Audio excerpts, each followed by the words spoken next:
Hello everyone, hope you all are in your good health. और स्वागत करती हूँ मैं आप सभी का फिर से हमारे चैनल लर्न विद लवी में।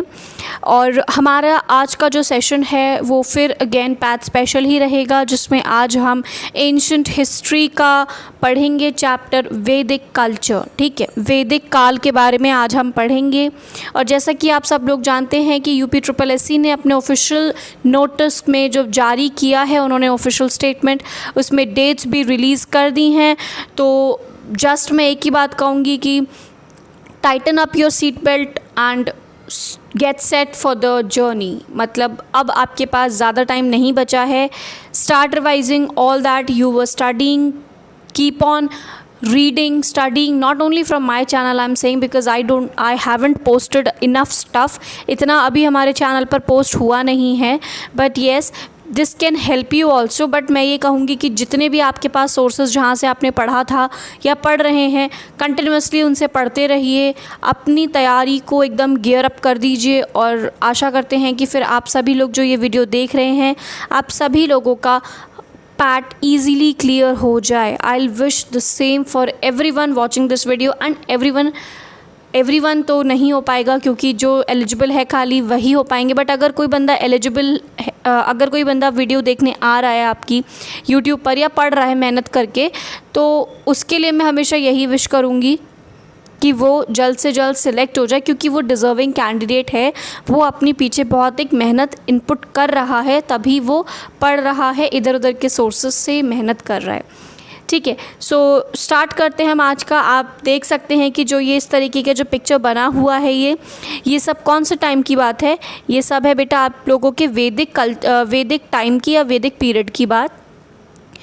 अब हम देखते हैं, देखिए ये जो आपका सेशन है, आज का जो लेक्चर है, that is completely based on pictures. There will be nothing written on it, everything will be based on pictures. और आपको पिक्चर्स को ही मेमोराइज करना है, सो दैट जब आप एग्जामिनेशन में इन पिक्चर्स को, नहीं आपको ऑब्वियसली पिक्चर्स मिलेंगी, बट उस वर्ड को सुनते ही आपके दिमाग में मेरी दिखाई हुई पिक्चर्स आ जाएंगी और फिर आप उसको गलत नहीं कर सकते। मैं डे 1 से कह रही हूँ, वॉट वी राइट और वॉट वी हियर, ये सब चीज़ों से ज़्यादा हमारे को जो इम्पॉर्टेंट होता है वो होता है व्हाट वी सी।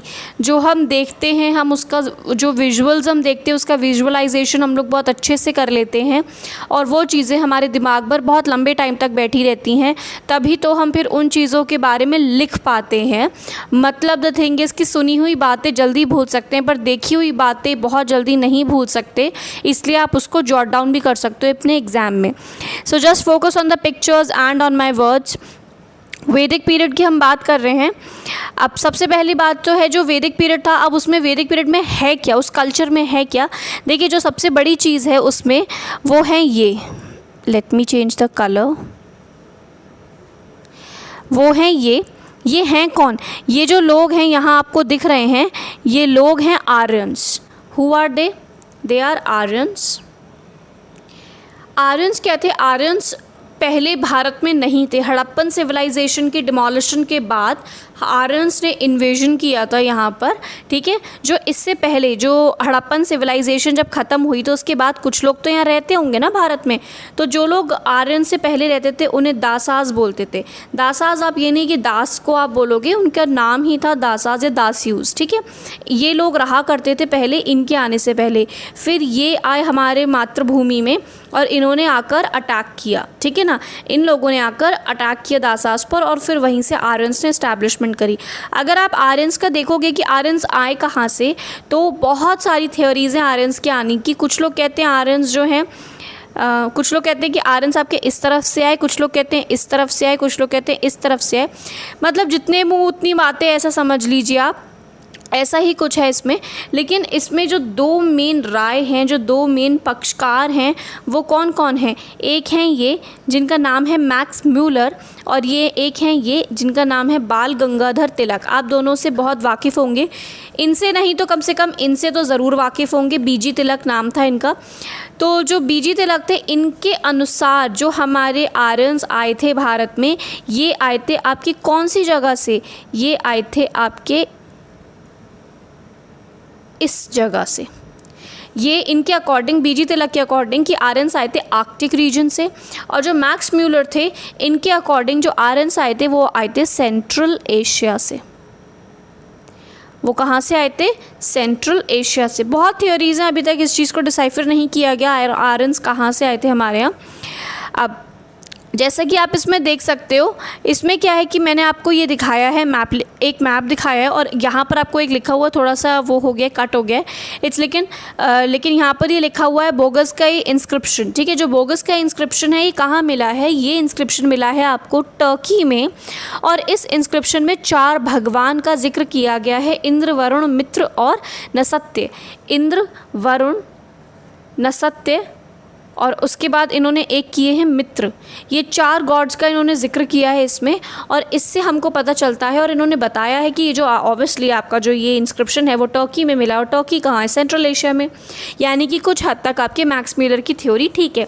ये जो मैंने आपको दिखाया ये बेसिकली सप्त सिंधु है। देखिए, जो आर्यन्स आए थे वो सबसे पहले, जब वो सेंट्रल एशिया से आए, यानी कि वो यहाँ आकर कहीं इस्टेब्लिश हुए होंगे, यहाँ आगे कहीं बसे होंगे। तो जहाँ वो बसे थे उसका, उस जगह का जो जिक्र किया गया है इधर उधर की बुक्स में या उनके लिटरेरी सोर्सेस में, उसका नाम है सप्त सिंधु। सप्त सिंधु का मतलब होता है सिंधु और 7 नदियाँ। सिंधु और 7 नदियाँ, देखिए बहुत अच्छे से जानते हैं। 5 नदियाँ तो यही हो गई आपकी, एक जो रावी, ब्यास, झेलम, चेनाब, ये जितनी भी नदियाँ हैं 5 तो यही हैं आपकी। एक हो गई आपकी इंडस। अब बात करते हैं हम आखिरी की, तो जो आखिरी है वो है आपकी सरस्वती। जो सरस्वती नदी अब कहीं विलुप्त हो गई हैं, ये वो नदी है। तो 7 नदियाँ और सिंधु, सब इसे इसलिए बोलते थे सप्त सिंधु। इस एरिया को बोला जाता है सप्त सिंधु। ठीक है, तो ये आकर सप्त सिंधु में रहे, और इनका जो रिमेन्स या फिर आप कह सकते हैं इनका जो पहला जिक्र मिला है वो कहाँ मिला है? बोगसकाई इंस्क्रिप्शन में आपको मिल सकता है। चलिए, अब हम बात करते हैं कि ये जो सप्त सिंधु, तो आपको पता चल गया कि रीजन बिटवीन द 7 रिवर्स जो है। तो जो आर्यन्स थे वो आपको अर्ली वैदिक पीरियड में तो आपको यहाँ मिल जाएंगे, यहाँ पर कंसंट्रेटेड, और जब लेटर वैदिक पीरियड आप पढ़ेंगे, अभी जब लेटर वैदिक पीरियड में आप आएंगे तो आपको वो यहाँ कहीं मिल जाएंगे, मतलब गैंजस और इनके बीच में, ये नर्मदा, गैंजस, यमुना के बीच में आसपास आपको ये मिल जाएंगे। ठीक है, ओके। अब हम बात करते हैं कि सबसे इम्पॉर्टेंट है इनका लिटरेचर। इनका लिटरेचर बहुत वास्ट है, याद करना बहुत मुश्किल है, लेकिन पिक्चर्स को देख कर याद करने की कोशिश करिए, कभी नहीं भूलेंगे, ट्रस्ट मी। बस कोशिश करिए कि आप पिक्चर्स पर ध्यान दीजिए, क्योंकि पिक्चर्स देखोगे तो फिर बता दूँ दिमाग में से वही चीज़ आएगी जब भी आप उस क्वेश्चन को एनकाउंटर करोगे एग्ज़ाम में। सबसे पहली बात मैं करती हूँ कि जो इनके लिटरेरी वर्क्स थे उसमें 4 चीज़ें थी उनके वैदिक लिटरेचर में। पहली थी आपकी वेदा, सबसे पहली थी आपकी वेदास, जिसको आप संहितास भी बोला करते थे। दूसरी थी आपकी ब्राह्मण्स, ठीक है, दूसरी थी आपकी ब्राह्मण्स। तीसरी थी आपकी अरण्यक, अभी एक्सप्लेन किया जाएगा ये सब क्या है। तीसरी थी अरण्यक और चौथी थी उपनिषद। ठीक है, चौथी थी उपनिषद। अब आप देखिए मैंने ये क्या पिक्चर्स जो दी हैं आपको, उसका मीनिंग क्या है। देखिए, सबसे पहले अगर आप अपने पिक्चर देखेंगे, यहाँ पे जो आपको प्रेजेंट करी गई है वो ये है। इस पे लिखा है अपौरुषेय। ठीक है, क्या लिखा है? अपौरुषेय। अपौरुषेय का मतलब देखिए, इसमें एक वर्ड है पौरुष। पौरुष मतलब आदमी या व्यक्ति। अपौरुषेय मतलब ऐसी चीज़ जो किसी व्यक्ति ने ना लिखी हो। इन लोगों के अनुसार, वैदिक कल्चर के अनुसार, ये जो वेदास है, जितना भी ये वर्क था, ये सब मानते हैं कि ये व्यक्ति ने नहीं लिखी है, बल्कि ये गॉड की रिसाइटेड वर्जन्स हैं। मतलब ये भगवान के दिए हुए, मतलब उन्होंने ये सुनाई, श्रुतियाँ सुनाई, फिर उसके बाद व्यक्ति ने सुनी तो उनको लिखी। तो ये बोलते कि ये जो पूरा जो ये जितना भी आपका वैदिक कल्चर है, ये व्यक्ति की बुद्धि से नहीं आया, बल्कि किसकी बुद्धि से आया? ये गॉड के उससे आया। गॉड ने बताया तो फिर ये सब चीज़ें बनाई हैं इन लोगों ने। इनका मानना ये है, इसलिए इसको बोला इन्होंने अपौरुषेय। एक और वर्ड ये इसके लिए लिखते हैं, वेदास के लिए जो ये लिखते हैं वो है NITY, नित्या। ये लोग एक वर्ड और लिखते हैं जिसका नाम है नित्या। चलिए, अब आप जानते हैं कि जो हम सबसे पहला टॉपिक पढ़ रहे हैं संहितास या वेदास, 4 वेद होते हैं, ऋग्वेद, यजुर्वेद, सामवेद, अथर्ववेद। ठीक है, अब ज़रा एक बार इसमें जो 4 वेद हैं तो सबको पता है, इस वाले वेद को हटा दो। ये वाले वेद को मैं चाहती तो आपको सीधा 3 वेद दिखाती, लेकिन इसमें मैंने 4 इससे दिखाया ताकि आपको याद रहे कि कौन सा वेद हटाना है। आप इन 4 वेद में से लास्ट वाला वेद हटा दो तो इन तीनों को, इन तिगड़ी को जोड़कर बोलते हैं वेदत्रयी। क्या बोलते हैं? वेदत्रयी इनको बोलते हैं। ये ट्रियो ऑफ वेदास बोला जाता है ऋग्वेद, यजुर्वेद, सामवेद को, ठीक है ना, इनको बोला जाता है वेदत्रयी। अब देखिए सबसे पहला जो है आपके सामने वो है ऋग्वेद। सबसे पहला है ऋग्वेद। अब ऋग्वेद के बारे में अगर मैं आपको बताऊं तो थोड़ा देखिए जानना बहुत ज़रूरी है, ऐसा नहीं है कि सिर्फ ऊपर ऊपर से पढ़ लेना है। ऋग्वेद के बारे में अगर मैं आपको बताऊं तो इसमें 1028 जो हैं वो हिम्स हैं, ठीक है, 1028 जो हैं वो इसमें हिम्स हैं आपके ऋग्वेद के अंदर। इसके अंदर 10 मंडल हैं। मंडल मतलब चैप्टर्स कह सकते हैं आप। इसके अंदर 10 मंडल्स हैं। ये चीज़ें बहुत पूछी जाती हैं और वैसे तो इतना इम्पॉर्टेंट है नहीं, लेकिन फिर भी क्या पता कमीशन आपसे कब ये चीज़ें पूछ ले। इसमें 10,580 वर्सेस भी होती हैं। वर्सेस मतलब आप कह सकते हैं लाइनें या फिर इनकी जो वो होती हैं दोहे वगैरह। तो 10,580 वर्सेस हैं, 1028 हिम्स हैं यानी चैंटिंग्स हैं, 10 मंडल हैं इसके अंदर, मंडल्स। अच्छा चलो अब मैं आपसे एक चीज़ पूछती हूँ, या पूछना नहीं, मैं आपको एक चीज़ बता ही देती हूँ लगे हाथ। जो इसमें मंडल्स के बारे में बताया गया है, मंडल्स जो इन्होंने बताया कि चैप्टर्स होते हैं ये मंडल्स, क्या एक्चुअली है? देखिए इसमें ये था कि इन्होंने 2 से लेके 1 से इन्होंने शुरू, आप याद रखिएगा 1 और 10th मंडल जो है ना आपका, 1st and 10th मंडल ये लेटेस्ट हैं। लेटेस्ट हैं ये। लेटेस्ट मतलब सबसे पहले इन्होंने 2 को कंपोज किया होगा, 1 को नहीं। 1 इन्होंने सबसे लास्ट में, 1 और 10 सबसे लास्ट में इन्होंने कंपोज करे हैं। अब बात करते हैं बीच के मंडलों की।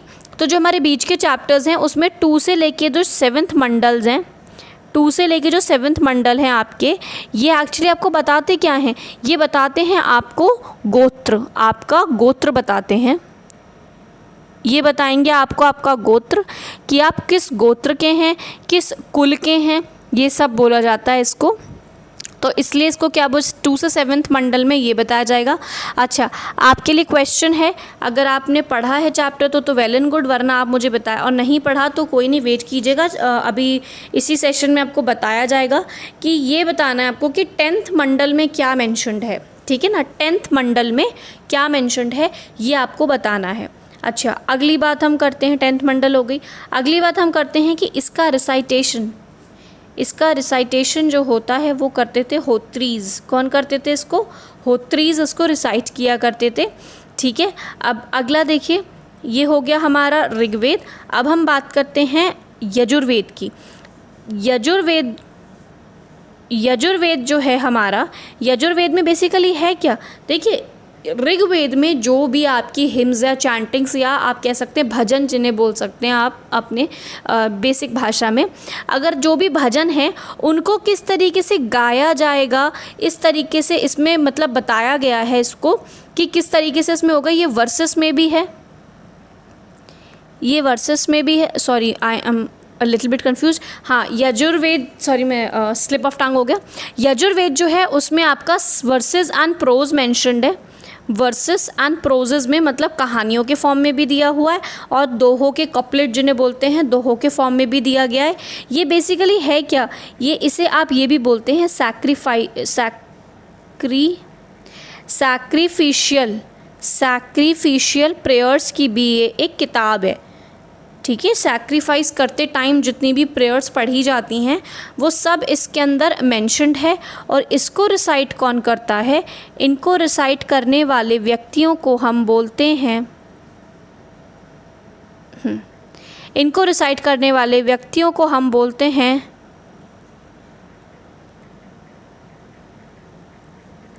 अध्वर्यूज। क्या बोलते हैं हम? अध्वर्यूज बोलते हैं जो इनको रिसाइट करते हैं, ठीक है। फिर अब अगला जो है हम बात करते हैं सामवेद की।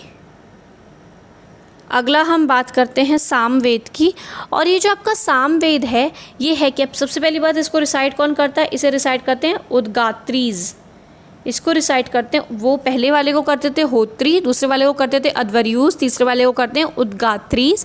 और ये जो आपका सामवेद है, सामवेद बेसिकली है क्या, ये देखिए, ये इसकी जो वर्सेस है ना, इसकी सारी वर्सेस कहाँ से ली गई हैं, इसकी सारी वर्सेस ली गई हैं आपसे ऋग्वेद से। और ये जो है ये बहुत इम्पॉर्टेंट है किसके लिए, हमारे म्यूज़िक के लिए। ये जो मैं आपको इसमें यजुर में बता गई थी वो एक्चुअली सामवेद में है। इसमें ऋग्वेद में मेंशन सारे भजन या उसके वर्सेस को या हिम्स को कैसे गाना है, किस सार में गाना है, वो सब आपको कौन बताएगा, सामवेद बताता है, ठीक है ना। और इसको रिसाइट कौन करते हैं, उद्गात्रीज करते हैं। Okay, so the last one is Atharvaveda.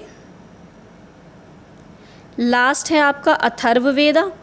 अब जो आपका ये अथर्ववेद है ये एक्चुअली है क्या, इसे कहते हैं बुक ऑफ मैजिकल फार्मूला, ठीक है। इसे मैजिकल फार्मूला की किताब भी कहा जाता है, क्योंकि माना जाता है कि ये ईवल्स को वार्ड ऑफ करने के जितने भी तंत्र मंत्र होते हैं वो इसमें लिखे गए हैं। जो सारे मंत्राज हैं, जो कि चार्म्स, स्पेल्स, मतलब आप कह सकते हैं कि इसमें स्पेल्स हैं, कुछ मंत्राज हैं जो ईवल्स को भगाने के काम आते हैं, ये आपको जो है इसमें अथर्ववेद में मिलेगा, ठीक है। अगला देखिए, ये है आपके सामने एक ब्राह्मणा और ये है अरण्यक। देखिए, ये जो ब्राह्मण्स थे आपके, ये बेसिकली हैं क्या, जो आपके वेदास में हिम्स मेंशन्ड हैं, ये उनके एक्सप्लेनेशंस हैं। ये क्या हैं, ये उनके एक्सप्लेनेशंस हैं। जैसे अगर आप वेदास को एनसीईआरटी मानो तो ये आपकी रेफरेंस बुक्स हो गई, जैसे कि आप बहुत सारी प्रदीप्स यूज़ करते हैं रेफरेंस बुक में 12th में, या फिर RS अग्रवाल, RD शर्मा, ये जो रेफरेंस बुक हैं, तो ये ब्राह्मण्स को आप रेफरेंस बुक कह सकते हो वेदास की। ये एक्सप्लेन करती हैं कि वो जो हिम्स वहाँ मैंशनड है उनका मतलब क्या है। या फिर जब ICSE में हम पढ़ते थे या कोई भी हम पोएम पढ़ा करते थे तो उसके साथ एक हमें एक गाइड सॉर्ट ऑफ फ्री में मिलती थी या ख़रीदनी पड़ती थी, जिसमें कि मेंशन होता था कि ये स्टोरी, ये पोएम का जो अर्थ है, जो भावार्थ है, वो उधर दूसरी बुक में मेंशन होता था। ऐसे ही है, वहाँ सिर्फ आपकी पोएम्स लिखी हुई हैं, यहाँ उसका एक्सप्लेनेशन भी है कि उनका मतलब क्या है, ठीक है ना। ब्राह्मण्स में ये होता है। अच्छा, अब आप एक क्वेश्चन है आपके लिए, वो क्वेश्चन ये है कि आपको बताना है कि जो आपका वृहद अरण्यक है, सॉरी अभी अरण्यक हमने पढ़ा नहीं है, ओके। तो ब्राह्मण के बाद हम जल्दी से पढ़ लेते हैं पहले अरण्यक। देखिए, अरण्यक के आपको मीनिंग में लिखा दिख जाएगा फॉरेस्ट बुक, ठीक है। फॉरेस्ट बुक मतलब क्योंकि ये कहाँ लिखी गई थी, ये किताबें लिखी गई थी जंगलों में, इसलिए इनको बोला जाता है फॉरेस्ट बुक या अरण्यक। हिंदी के लेक्चर मैंने अरण्य पढ़ाया था जिसका मतलब था फॉरेस्ट, तो अरण्यक का मतलब हो गया रिटन इन फॉरेस्ट, ठीक है। ये है कि ये हर्मिट्स ने लिखी थी। हर्मिट्स जैसे आप देख सकते हैं कि यहाँ पर एक साधु बैठे हैं और ये अपने बच्चों को कुछ सिखा रहे हैं। तो ये हर्मिट्स जो हैं वो जो जंगल में अपने स्टूडेंट्स को जो है ये समझाते थे। और ये जो ब्राह्मण्स थे ये यहाँ पर ये पूरा हो नहीं पाया था, तो उनको कंप्लीट यहाँ अरण्यक में किया गया है, यहाँ पर वो कंक्लूड किया गया है। तो ये अरण्यक क्या है, इनका ही कंक्लूडिंग पोर्शन है, इसको ख़त्म यहाँ पे किया गया अरण्यक पे, ठीक है। अच्छा, अब आपसे पूछा जाएगा कि क्वेश्चन है कि बताइए कि वृहद अरण्यक सबसे लार्जेस्ट अरण्यक है या सबसे स्मॉलेस्ट अरण्यक है। मतलब सबसे लंबा अरण्यक जो महागाथा, जैसे आप बोल सकते हो बहुत बड़ी गाथा है, गाथा नहीं कहेंगे बट बहुत बड़ी इसमें लिखा हुआ है, बहुत बड़ी किताब है ये वृहद अरण्यक, या फिर सबसे छोटी किताब है ये अरण्यकों में, ठीक है। ये बताना है आपको। ये भी अगर आपको पता है तो बहुत अच्छी बात है, नहीं पता तो बस लेक्चर में बने रहिए, आपको पता चल जाएगा कि क्या इसका करेक्ट आंसर है, ठीक है। अगला आते हैं। देखिए, अगला है आपके पास जो एक आपको मैं यहाँ पे बताना भूल गई, उपनिषद्स। उपनिषद्स क्या हैं, उपनिषद्स बेसिकली फ़िलोसॉफिकल टेक्स्ट हैं, ठीक है। क्या हैं, फ़िलोसॉफिकल टेक्स्ट हैं, मतलब ये आपको उसकी पूरे फ़िलॉसफी जितनी भी है वो आपको सब उपनिषद के अंदर ही मिल जाएगी। सबसे बड़ा उपनिषद कौन सा है आपको मुझे ये बताना है, और जो टोटल उपनिषद हैं वो नंबर है 108। मतलब क्या हुआ कि हमारे पास 108 उपनिषद हैं। 108 उपनिषद नंबर याद रखिएगा बस, ठीक है। चलिए अगला पढ़ते हैं। ओके, अगला है महाकाव्य, ठीक ठीक है। महाकाव्य मतलब एपिक्स कह सकते हैं आप इनको। और उसमें आप जानते हैं कि दो होती हैं, एक होती है रामायण और एक होता है महाभारत, ठीक है। एक होती है रामायण और एक होती है महाभारत। तो जो रामायण है वो किसने लिखी है? रामायण के रचयिता हैं वाल्मीकि जी, करेक्ट बोल रही हूँ ना मैं, वाल्मीकि जी। और महाभारत के कौन हैं? वेद व्यास जी, ठीक है। महाभारत के कौन है? वेद व्यास जी। ये एपिक्स हैं, महाकाव्य हैं, बहुत बड़ी बड़ी लिखी हुई हैं, इसलिए इनको कहते हैं एपिक्स। अब दूसरी बात क्या है कि इसको आदि काव्य भी बोलते हैं, इसको आदि काव्य भी बोलते हैं। और पहले यही कंपोज हुई थी, ये पहले नंबर पे कंपोज हुई थी और ये सेकंड नंबर पे कंपोज हुई थी, ठीक है।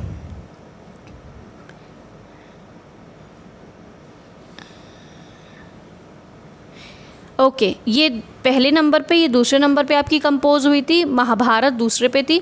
अब महाभारत के लिए मैं आपसे ये पूछूंगी कि महाभारत में एक चीज़ होती है जिसका नाम होता है पर्वण, ठीक है। क्या नाम शिट, सॉरी अबाउट दिस।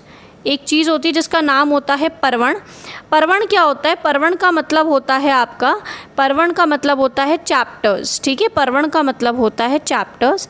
अब आपको ये बताना है कि सबसे लंबा चैप्टर कौन सा है, सबसे लंबा चैप्टर कौन सा है महाभारत में। देखिए, जो सबसे लंबा चैप्टर है महाभारत का वो झलक देख ली होगी आपने। अब आप बता सकते हैं तो बताइए क्या है। चलिए, नहीं पता है तो आप देख ही लीजिए लगे हाथ। जो सबसे लंबा चैप्टर है महाकाव्य महाभारत का वो है भीष्म पर्वण, ठीक है। आर यू श्योर कि Bhishma Parva is the largest chapter of Mahabharata? No, actually ये इम्पॉर्टेंस इसलिए रखता है महाभारत में भीष्म पर्वण, ये लार्जेस्ट नहीं है। लार्जेस्ट जो है वो है हमारा शांति पर्वण, वो है हमारा शांति पर्वण। ये इम्पॉर्टेंट इसलिए रखता है क्योंकि भीष्म पर्वण से ही भगवत गीता लिखी गई है। ये याद रखिएगा, ये भूल ना जाए, दोनों एक से लगते हैं। पर्वण पर्वण तो ऐसा लगता है कोई से पे भी टिक लगाया और करेक्ट ही हो जाएगा, बट नहीं, दोनों में फ़र्क है। जो भीष्म पर्वण है जो आपको यहाँ दिखाया जा रहा है, भीष्म पर्वण से एक्चुअली भगवत गीता लिखी गई है। और जो लॉन्गेस्ट या लार्जेस्ट जो सबसे लंबा पर्वण है, चैप्टर है, वो है शांति पर्वण, ठीक है ना, वो है शांति पर्वण। अब देखिए, अब हम आपको बताते हैं कि पुराण क्या होते हैं। एक होता है जो हमारे वैदिक ट्रेडिशन की जो लिटरेचर है उसमें एक आता है आपका पुराण, ठीक है। पुराण का मतलब होता है ओल्ड या फिर पुराना। और टोटल कितने पुराण हैं? टोटल हमारे 18 पुराण हैं, जिसमें कि बहुत सारे पुराण होते हैं। अच्छा, सबसे जो लॉन्गेस्ट या लार्जेस्ट पुराण है वो ये रखा आपका कहीं बीच में, ये रहा, ये है मत्स्य पुराण, ठीक है। ये है मत्स्य पुराण, जो है ये सबसे लॉन्गेस्ट पुराण है।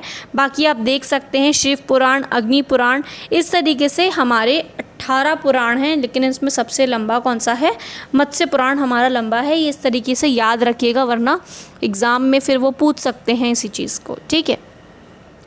अच्छा, अब हम बात करते हैं उपवेद की।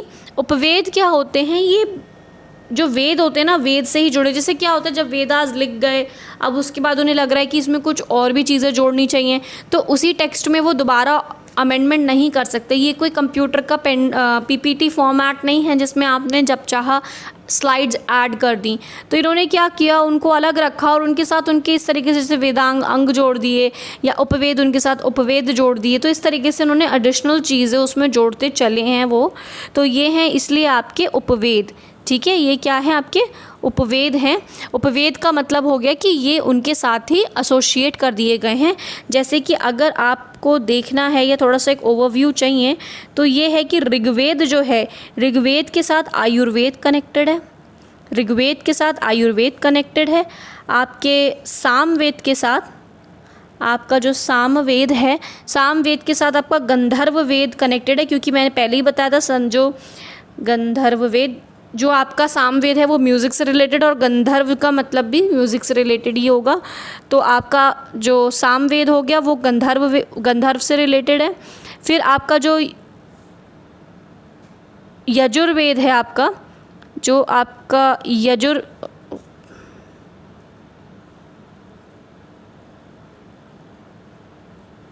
जो आपका यजुर्वेद है, यजुर्वेद से जो कनेक्टेड है वो है धनुर्वेद। ठीक है, देखिए सैक्रिफाइसेस की बात करी गई थी यजुर्वेद में, तो वो धनुर्धरी से ही सैक्रिफाइसेस होंगे ना, तो आप ऐसे इसको कनेक्ट कर सकते हो धनुर्वेद से। फिर जो लास्ट है आपका अथर्ववेद, लास्ट में है आपका अथर्ववेद। कुछ लोग इसे अर्थवेद भी बोलते हैं पर इसका करेक्ट नाम अथर्ववेद ही है। ये कनेक्टेड है आपका शिल्पवेद से। ठीक है, किससे है? शिल्पवेद से। आपका इसमें जो उपवेद है इसका वो शिल्पवेद आपको मिल जाएगा। ठीक है, ये हैं आपके उपवेद। अगला देखिए, अगला ये जो आपको यहाँ पे एक पिक्चर दिख रही होगी, ये है आपकी षड दर्शन की। ठीक है, षड दर्शन की है, तो इसमें आप देख सकते हैं 1 2 3 4 5 6 हैं, तो इसलिए षड है। दर्शन ये बेसिकली क्या थे? ये स्कूल्स ऑफ फिलॉसफी थे। भारत में अलग अलग फिलॉसफिकल सेक्ट्स चलते थे और उन्हीं सेक्ट्स को हम उनको कहा जाता था स्कूल्स ऑफ फिलॉसफी। जैसे किसी एक बंदे का कोई फिलॉसफिकल माइंडसेट है, उसके साथ 10-15 लोग और जुड़ गए तो उन्होंने अपना एक पर्टिकुलर स्कूल ऑफ फिलॉसफी बना लिया। इस तरीके से इनके बहुत सारे हैं, योगा, पूर्व, काम, न्याय, सांख्य। ठीक है, इस तरीके से वैशेषिका, वेदांत, ये सब उनके स्कूल्स ऑफ फिलॉसफी हैं। इन डेप्थ जाने की ज़रूरत नहीं, बस इतना याद रखना है कि षड दर्शन क्या है। बेसिकली ये आपका स्कूल ऑफ फिलॉसफी है। ठीक है, स्कूल्स ऑफ फिलॉसफी। अच्छा, जो दूसरी इमेज सामने दिख रही होगी आपको वो है क्या? वो आपको एक युद्ध की दिख रही है जहाँ पे धुंधला दिख रहा होगा, द बैटल ऑफ 10 किंग्स। ठीक है, क्या दिख रहा होगा? The battle of 10 Kings. इसको दसराजन वॉर भी कहा जाता है, द दसराजन वॉर। एक्चुअली हुआ क्या था, जब आर्यन्स का इन्वेजन हुआ था तो जो यहाँ हमारे भारत के जो राजा थे उनका नाम था सुदास। ठीक है, उनका नाम था सुदास। तो ये राजा थे और इनके अगेंस्ट 10 राजा अलग लड़े थे। 10 राजन जो थे वो लड़े थे, 10 राजन सुदास से लड़े थे और यही विक्टोरियस हुए थे। राजन जो हैं हमारे ये सुदास, ये ही जीत गए थे। तो इसको ही कहा जाता है दसराजन वॉर। ठीक है, इसको ही बोलते हैं। इसमें आपको मिल जाएगा ये, इसको बोला जाता है दसराजन युद्ध या दसराजन वॉर। ओके, नेक्स्ट देखिए, ये देखिए आपको जो मैंने वहाँ सबसे पहले एक क्वेश्चन पूछा था उसका आंसर आपको यहाँ मिलेगा। ये क्या है? यहाँ लिखा है पुरुषोक्त पूजनम, पुरुषोक्त। अब आपको मैंने ऋग्वेद पढ़ाते टाइम एक चीज़ पूछी थी क्वेश्चन की, कौन सा भैया 10th मंडल जो है, 10th मंडल में क्या लिखा हुआ है? देखिए, ये जो आपका 10th मंडल था इसमें एक्चुअली कास्ट सिस्टम, या जिसे आप बोल सकते हैं, कास्ट सिस्टम बोलना गलत होगा, जिसे आप बोल सकते हैं वर्ण सिस्टम मेंशन्ड है। तो 10th मंडल जो है उसको पुरुषोक्त बोलते हैं और इसमें वर्ण सिस्टम मेंशन्ड है। दूसरा देखिए, दूसरा है यहाँ पर बने हुए यजुर्वेद। यजुर्वेद जो है, अगर आप यजुर्वेद को देखेंगे तो यजुर्वेद बेसिकली मैंने आपको बताया था इसे अध्वर्यूज़ करते थे इसे रिसाइट, और ये 2 भाग में डिवाइडेड था। जो यजुर्वेद था आपका वो 2 भाग में डिवाइडेड था और एक भाग जो था उसको बोलते थे आप कृष्ण और दूसरे को कहते थे आप यहाँ पर शुक्ल। तो एक हो गया आपका कृष्ण यजुर्वेद और दूसरा हो गया आपका शुक्ल यजुर्वेद। जो आपका कृष्ण पक्ष और शुक्ल पक्ष होता है वैसा ही कृष्ण यजुर्वेद और शुक्ल यजुर्वेद आप इनको कह सकते हैं। ठीक है ना। अब हाँ, यजुर्वेद भी हो गया आपका। अब देखिए ये, हाँ, आपसे जो पूछा गया था कि सबसे लार्जेस्ट अरण्यंक बृहदेश्वर अरण्यंक है या नहीं है, तो देखिए आप इस चीज़ पर ध्यान दीजिएगा बहुत, इसलिए मैंने इसका पिक्चर लगाया है।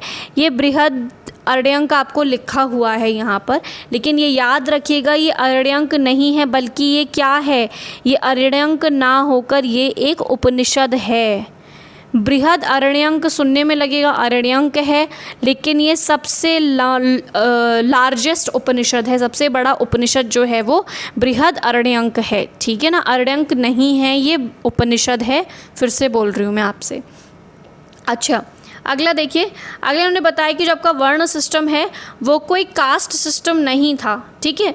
जो वर्ण सिस्टम है, जो ब्राह्मण, क्षत्रियास, वैश्यास, शूद्रास, ये लिखा है, ये कास्ट सिस्टम नहीं था तब भी इंसान को चॉइस थी कि वो उसको जो उसकी कैपेबिलिटी है, जैसी उसके अंदर क्षमता है, उस हिसाब से वो इन चारों में से किसी एक प्रोफेशन को चूज़ कर सकता है। और ये हेरिडिटी नहीं था, ऐसा नहीं है कि अगर पिता ब्राह्मण है तो बेटा भी ब्राह्मण बनेगा। हो सकता है बेटा जो है किसानी करे और वो शूद्र बन जाए ब्राह्मण का।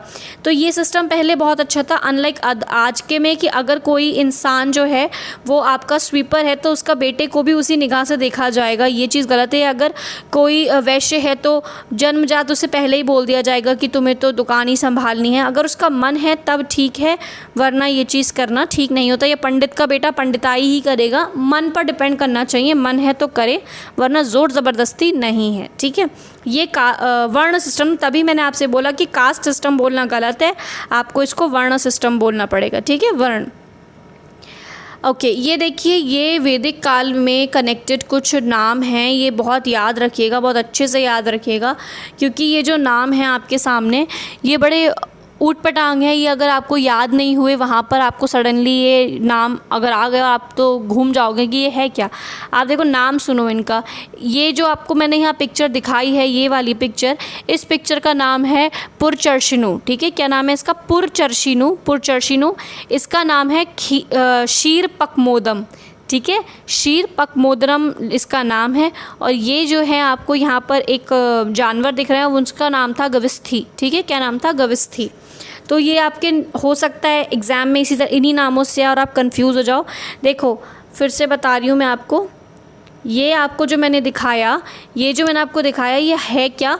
ये आपको बताया था मैंने, पुरचर्शिनु। ये है पुरचर्शिनु, बेसिकली इसे बोलते थे मूविंग फोर्ट। ये युद्ध में काम आता था, मूविंग फोर्ट बोला जाता था इसको, पुरचर्शिनु। ये मैंने आपको बताया, ये है क्षीरपकमोदनम। ये क्षीर को आप खीर से रिलेट कर सकते हो प्रेजेंट टाइम, तो ये होती भी खीर ही थी, बस नाम इसका क्षीरपकमोदनम था। दूध और चावल से मिलके जो बनाई जाती थी वो खीर जो है, इसी को क्षीरपकमोदनम कहते हैं। अब ये काव को, गौ माता को उस वक्त बोला जाता था गविस्थी, ठीक है। उनके लिए जो संस्कृत टर्म है वो है गविस्थी। Gavishti is the correct word for the काव।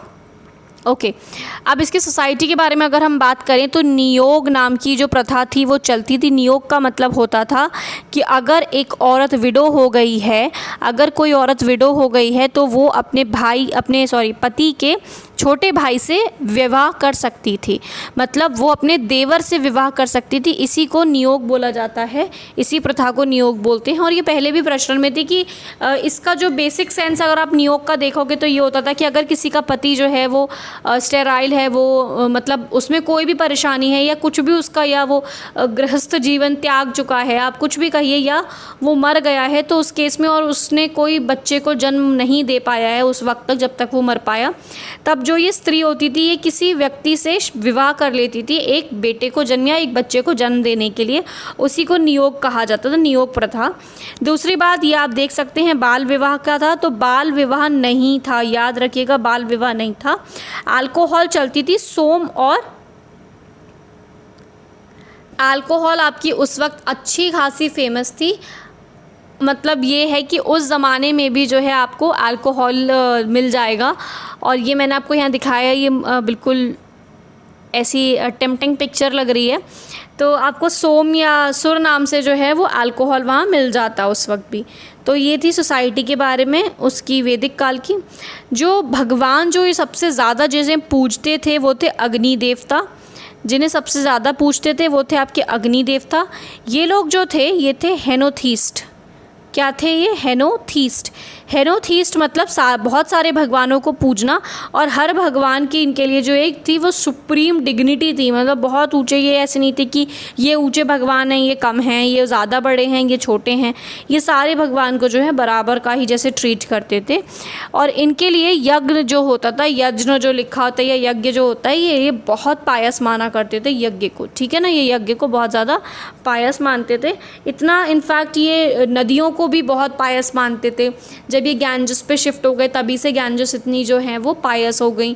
फिर आप देखेंगे तो इन्होंने जो है सप्त सिंधु वाले एरिया में भी इन्होंने सरस्वती नदी को सबसे ज़्यादा जो है पायस माना था, तब जब गैंजस तक ये शिफ्ट भी नहीं हुए थे अर्ली वैदिक काल में। Saraswati was the most pious river ever. Ganges का तो अर्ली वैदिक काल में सिर्फ एक बार नाम आया और यमुना का 3 बार नाम आया, और जो सरस्वती वो सबसे ज़्यादा पायस मानी गई थी इनके लिए, ठीक है ना।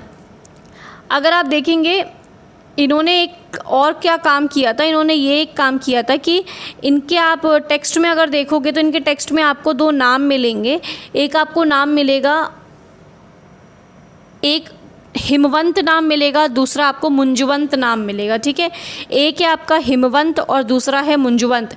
तो जो हिमवंत है, जो मैं आपको लिख के दिखा दूँ यहाँ पर, जो आपका नाम हिमवंत है ये एक्चुअली प्रेजेंट हिमालयाज़ हैं, ठीक है, ये आपके प्रेजेंट हिमालयाज़ हैं हिमवंत।